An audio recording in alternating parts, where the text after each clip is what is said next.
Well, welcome to another Bible Truth broadcast. I'm Evangelist Tom Gillum. I'm an itinerant evangelist that believes in expositional preaching. I like to do it line upon line, precept upon precept. I like to do it in a series form. I like to do it with enthusiasm. It's a joy to have you here on the broadcast today. I hope you'll have a Bible handy, notebook, something to write with. You'll find our text today in John's Gospel, chapter number 1. On our last broadcast, we began a series of messages. It'll take us a while to go through this.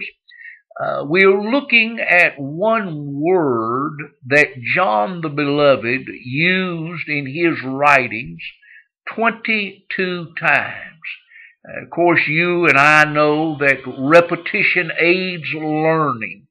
And the Bible writer does not just repeat himself under the divine inspiration of the Holy Ghost just for filler, but it is with purpose. And the little word that he uses 22 times is the word witness. It is the little Greek word martyrio, means to testify of what one has seen or heard, to express in words what one has seen or heard. It has the idea of pointing out what one has seen or heard. We get our little word martyr from that little word. So it has the idea of one who is willing to express in words what they have seen or heard, willing to point out what they have seen and heard, even at the cost of their own life. And that was the little word witness, used 22 times.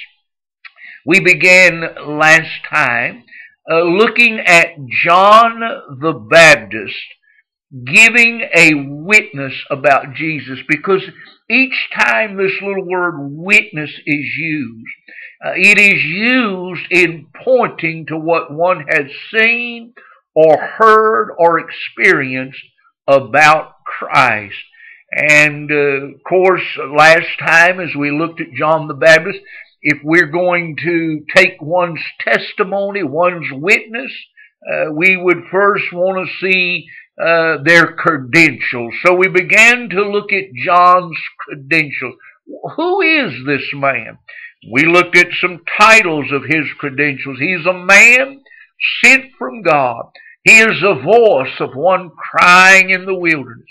We noticed the traits of his credentials. He ate locusts and wild honey. He wore camel's hair.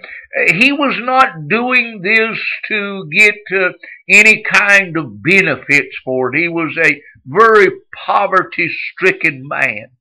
But I also want to look today at the truth of his credentials. Just exactly what did John testify about Jesus? I notice in chapter number 1, verses 8 and 9, he said of Jesus that he was the illuminator. What's the text if you have it? He was not that light. He said about himself, he said, I am not that light. You notice light is capital. It is the noun form. It is the little word illuminator, but was sent to bear witness of that light. That was the true light. He's speaking of Jesus now. He said he was the true light. He was the illuminator. I thought it was interesting that John would mention the word witness 22 times. It is our little word 22 is always connected with light, illumination. We testify to what we have experienced and heard, that God might use that to illuminate others. Watch this little thought, though. He says in verse number 9, which lighteth every man that cometh into the world. I want that every man. That is a collective term. It has the idea of every kind of man. Do not think for a moment that God puts a spark of divinity in every man that comes into this world, and if it's fanned just right, it will explode into light. That is not true. Every man comes into this world dead, without hope and without God. And if God don't illuminate them, they will have no light. He is the illuminator. As Paul said, but God hath commended his love towards us. He also says in Corinthians, he said God spoke light into his soul, just as he did in the creation story. Oh, I bless the day that he stepped inside of me and said, let there be light. He is the illuminator. He illuminates all kinds of men, Jews, Gentiles, rich, poor, poverty-stricken, religious people. He is the illuminator. But I also see in our text, in John's gospel, he's witnessing now. He's giving truths of his credential. Who is this Jesus that John is talking about? He said he's the illuminator. He also says in verse 3 and verse 10 that he is the creator. He said all things were made by him, and without him was not anything made that was made. He says in verse 10, he was in the world was made by him, and the world knew him not. Time out, hold on, I have a problem. Here, John the beloved and John the Baptist is saying that Jesus created the worlds. But Genesis 1:1 says, in the beginning God created the world. How can that be unless they both be one and the same person? Paul said in Colossians, he made this statement. He said, by him, talking about Christ, all things consist. That little word consist means to be held together. He is the one that is holding this thing together. I'm telling you, it's not a Democrat, it's not a Republican, it's not Baptist, it's not religious people that is holding this world together. It is He. If He ever removes Himself from this world, she'll explode. I'm telling you today, He is not only the illuminator, but He is the creator. Oh, would we be willing today to witness, to tell others, even at the cost of our life? We're seeing people lose their life in foreign countries, being beheaded because they're willing to say that He is the illuminator, willing to say that He is the creator, and at the cost of their very life. Not only does He say that He is the illuminator, He is the creator. I notice in verse 13 that he says he is the birther. He says, let's back up to verse 12. But as many as received He, to them gave He power to become the sons of God, even to them that believe on His name. So he is talking about in verse 12 about those who have been saved. They have received, they have believed. But it is He that gave them power to do it. Look at the birther. Which were born not of blood. It wasn't because of human descent. It's not because of who your mama and daddy was. Watch this now. Nor of the will of the flesh. It is not because of any thing or work of your flesh. He says, nor of the will of man. It is not in your decision that caused you to be born from above. But he says it was but of God. You take a physical birth, the birth of a baby. That birth does not come by that boy or that girl, that man or that woman getting together. That does not cause the birth. It is God touching that and causing a conception that causes the baby to be born. It is so with the spiritual world. It is not in your decision that causes the conception of birth. God causes the conception of birth and causes you to believe and make the decision that you make. How come?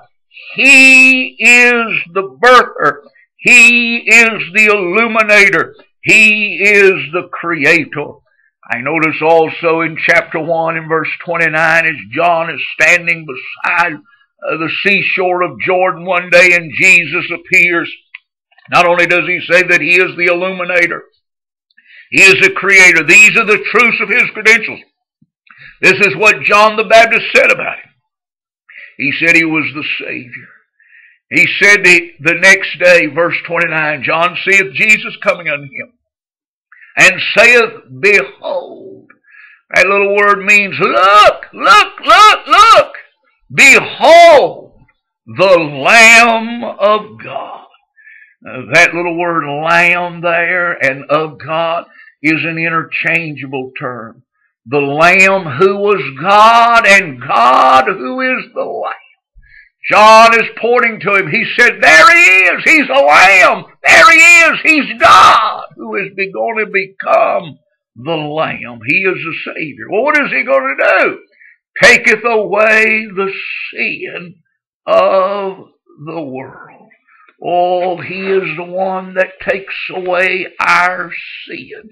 He is the only one that can remove sin. John is pointing to him not only as the illuminator. Oh, my friend, if anyone has ever had light in their soul, is because God turned the light on. He is the creator. He is the one who made us. He is the one who bought us. He doubly owns us today. He is the birther. If you have ever believed, it did not cause your salvation. Your salvation caused you to believe. With that conception, he is the birther. He is the Savior. Look to him. He is the Lamb of God. He is God who is the Lamb. But also in our text in verse 30, John testifying of who Jesus is, truths about his credentials. He says he's not only the illuminator, he is the creator, he is the birther, he is the Savior, but he is the sovereign. He says, this is he of whom I said, after me cometh a man which is preferred before me. He said, he's preferred before me. He is the one who is much more to be noted than I am. He is preferred before me. How come? For he was before me. Anybody knows that when they went down there to Elizabeth's house, and Mary, Elizabeth had been expecting for 6 months before Mary conceived. John the Baptist is 6 months older than Jesus. At this particular time, Jesus is 30, and John the Baptist is 30 and a half. But John says Jesus came before him. How can that be? He said he is a sovereign God. Just as David said, Jesus said he is the root and offspring of David. He said, David sprung out of me, and I sprung out of David. He said, I was after David, and I was before David. And that is the same thing that John sees here, that he is the sovereign. Well, it's been a joy to have you on the broadcast today. Remind you of our study website, TomGillum.com. Have Bible studies there. Have daily devotional there. Hook up to these YouTube broadcasts. TomGillum.com. Come there and study the Word of God with us. If I can help you with a prayer request, or if you have need of an itinerant meeting, I'd be available. You can email me at tbgillum@aol.com. Been a joy to have you on the broadcast today.